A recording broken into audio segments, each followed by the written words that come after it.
करण्यासाठी ठेवलेली आहे, दिलेली आहे. तिथे आजही त्यांचं नाव कोनशिलेमध्ये ब्रिटिशांबरोबर कोरलेलं आहे.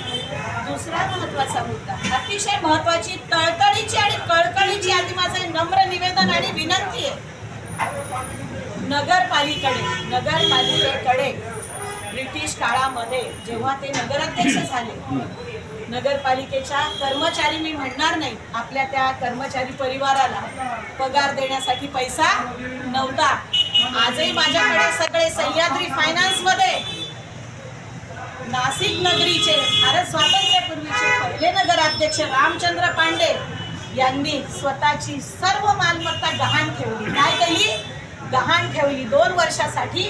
आणि जवळजवळ 1 ते 1.5 वर्ष सर्वांना पगार हा घरातनं पुरवलेला आहे. कोणी?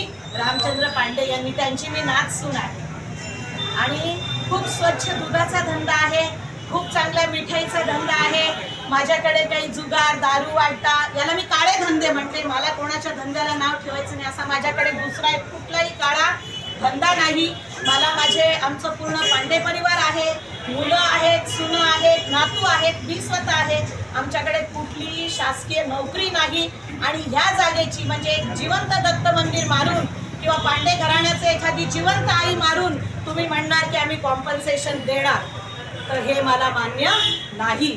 आणि हा सगळा जो पट्टा आहे, खास करून तुम्ही हे सगळ्या गोष्टी लक्षात घ्या, हा खास पट्टा देवाचा आहे, देवभूमीचा आहे. देव बसा बेटो, हे लक्ष्मी मंदिरचे दोघं मालक आहेत.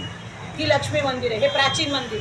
त्याच्यानंतर अर्धनारी नटेश्वर पप्पू गाडे त्याचे मालक आहेत. तेही मंदिराचा पट्टा आहे.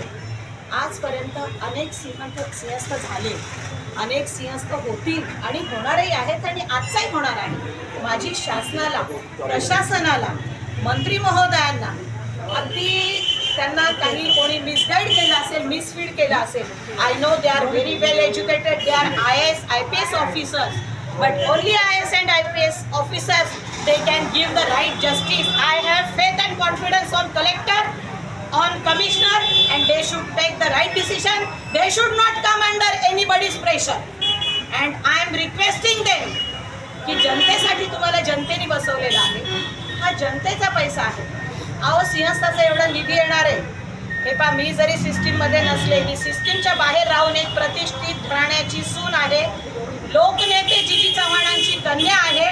मी स्वतः Kalpana Pandey, I am the national president for nomadic tribe. माझं काम बघा, रस्त्यावरच्या झोपडपट्टीतल्या लोकांसाठी मी काम करते, ज्यांना कोणीही वाली नाही.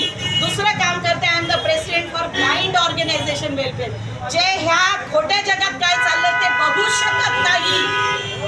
आणि अशा अनेक माझे सोशल गुड कॉजसाठीच मी सोशल वर्क मनापासून जन्मता राजघराण्यात जन्मलेली आहे. माझा जन्म त्र्यंबकेश्वरचा आहे आणि माझं जिंदगी सगळी गंगा घाटवर. आणि इथली संपत्ती जी आहे, इथली तुम्ही दोघी महिला आहे माझ्या, आज मी महिला